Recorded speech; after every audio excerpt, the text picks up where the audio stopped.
Hi guys, it's Chris at Cork and Crown, drinking cider in my bedroom once again. So what cider have we got to try today? Well, it's one we've never had before. It's one I don't sell, it's a sample. So I've been going through the stuff that arrived on the pallet that I got, but that's all stuff that I sell. This is something I don't sell, so I thought rather than do another Ross and Y or something like that, I'd do something, completely different. So I'm going to do something completely different. And I've also got another bit of cheese, but let's talk about the cider first. So it's another Kingston Black, which is excellent. We're doing lots of Kingston Black tastings at the moment, trying to distinguish if there is a character that we're missing, a certain character of Kingston Black that I haven't nailed yet. The last one we had was excellent. It was from Wildings. Some people find it too sweet, but it was naturally sweet. It wasn't, sweet end. It was the natural sugars in there from the apples. So, and I loved it. I thought it was great. I like sweet though. It's just the way I am. Some people prefer dry. Totally valid as well. I also like dry. So what is it? It is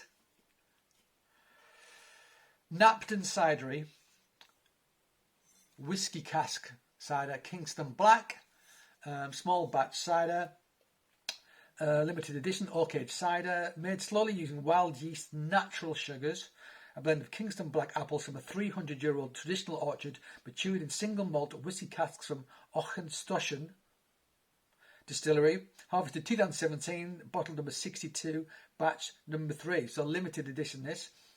Whisky cask, I'm pretty sure that is a Lowlands whisky distillery, so it shouldn't be too peaty, which is fine by me, suits me. On their website, it says that this was aged in it's from a 30-year-old orchard. This is 300. So I'm going to guess the label's right and the error's on the part of the website person. Just a slip of a finger. Otherwise, there's 270 years discrepancy, which is quite a lot. I think 300-year-old orchard sound loads better than 30, don't they? Yes, Chris. Glad you agree.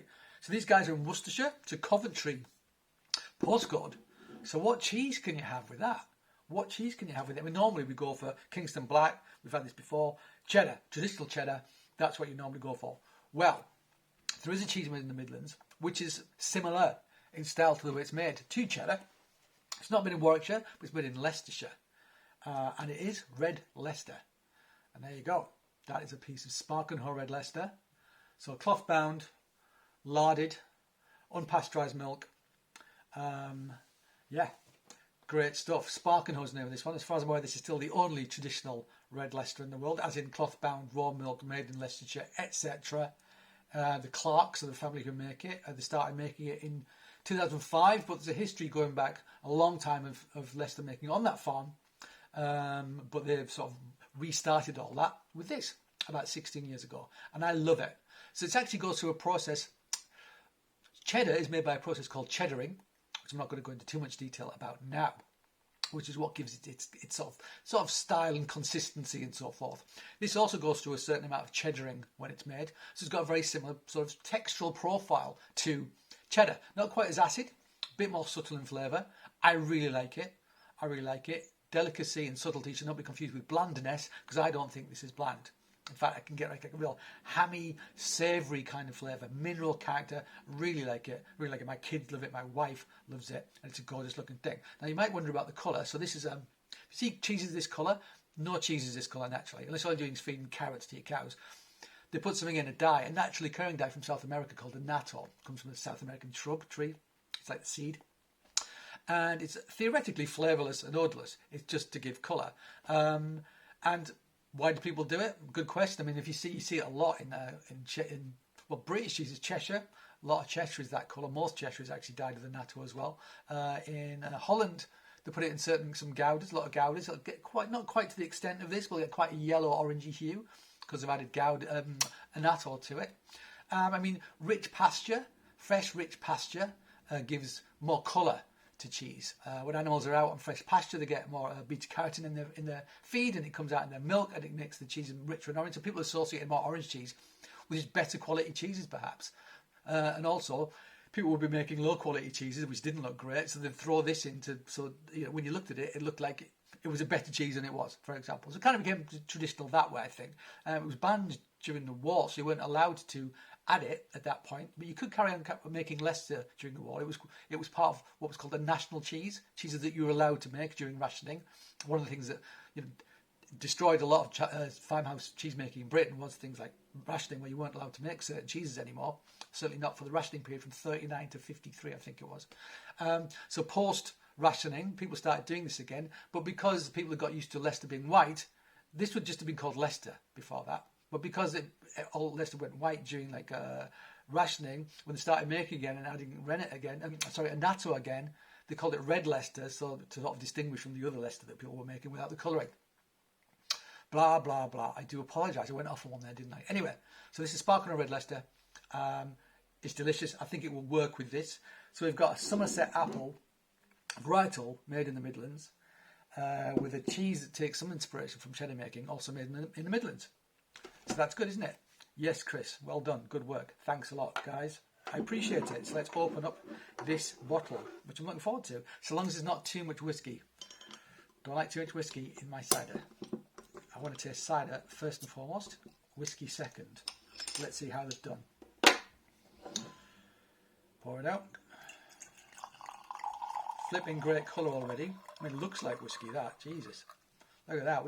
I have to say, though, that colour we've had a lot from the Kingston Blacks we've had. We really have had some great colour in them lately. I don't know if part of that is to do with the whiskey. I can smell the whiskey already. I can smell it. I hope it's more subtle. But I could do that with the Kingston Black Kentucky Bourbon Barrel whiskey, cider that we had with Albert from Ross and Rye a week or so ago. But it wasn't as strong on the palate as the nose suggested it was going to be. So there you go, a very gentle sparkling there. It looks still, but I did hear a little bit of a hiss. So let's see when we drink it if it's totally still. Gorgeous colour, that. Gorgeous colour. Amber, beautiful amber. Not quite bright. It's just got a little bit of haze, so we're going to assume this is unfiltered. Let's smell it. So actually, the whiskey's there, but it's not too bad.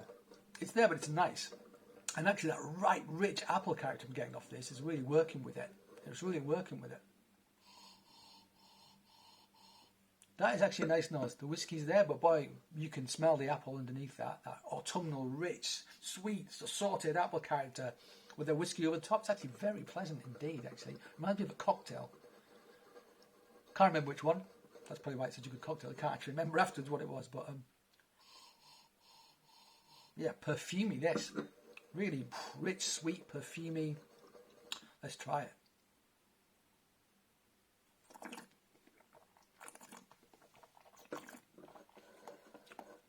So it is still quite thick texture, nice tannins, good acidity.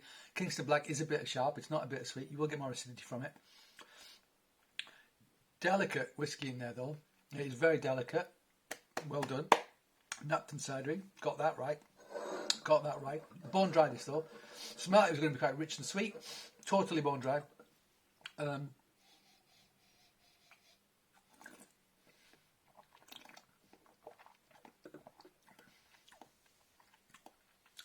It's nice. It's nice actually. I mean, if you like dry cider, and you like still cider, and you like whiskey, it's worth getting hold of this. It's not too overdone. They've respected their 30/300-year-old apples from their apple trees with their diligent use of oak, whiskey oak. Yeah, that's good.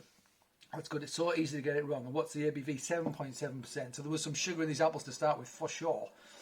Plus there's whiskey in there as well. Quite high levels of sugar in there. It's gone dry. So yeah, pretty good. Pretty good actually. I don't mind that at all. I always get nervous about whiskey cascade sort of things, but yeah, another one where they've gone, actually that's just about, that's good. You've done that right. Says me. What do I know? Right. Cheese, anyone? I love the rind on this as well. The rinds on these things, cloth-bound cheddars, or cloth-bound cheeses generally, get a real sort of musty, earthy character, like I think I would say like an Oxfam shop full of mushrooms. That's that kind of character you get. There's an earthy, freshly tilled soil character you get off these cloth-bound rinds. Really, really like them. So this isn't too powerful actually. It's not as strong as I thought it was going to be. I think it's going to be quite a nice pairing.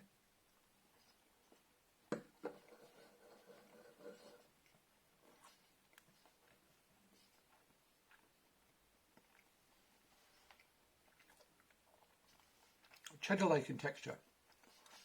maybe a fraction more softer and more pliable, just a fraction, but not much. These cheeses aren't as big though, so they'll dry out faster. They're actually shallower and wider. Traditional cheddars are taller and narrower. These guys are sort of wider and flatter, so they probably will lose moisture faster, so they'll get a dry texture more quickly, so will be sold younger. I don't know what the age is on this, should have asked actually. Got it at Mon's Cheesemongers when I got all the other cheese I got yesterday. I mean, another bit. Totally snackable. It's like a dry cured ham thing, which I really like. There's a mineral quality to it. Someone said like chai tea, and yeah, I could go along with chai tea as well, very subtly in the background. There's a butteriness to it as well. This is utilitarian cheese. It's to be snacked on, and by God, you can snack on it. It's not all bells and whistles. It's not super strong. If you have it with something that is super strong, it probably will be masked. But if you're really hungry and you want something to snack on, have a bit of this, you'd be very, very happy. Very happy. I really like this sort of thing. I really like it. It's a bit like cider. You know, it's just has a bad press, which it doesn't deserve. There's some great cheeses made in this country that have been ruined by industrialisation and mass production. So people buy iterations of it, which is shit. To be honest, that's what they are. This isn't one of those. This is great. It's delightful. I really like it. Let's try it with some cider, shall we? Yes, please, Chris. That's the only reason we can. All right. Chill out.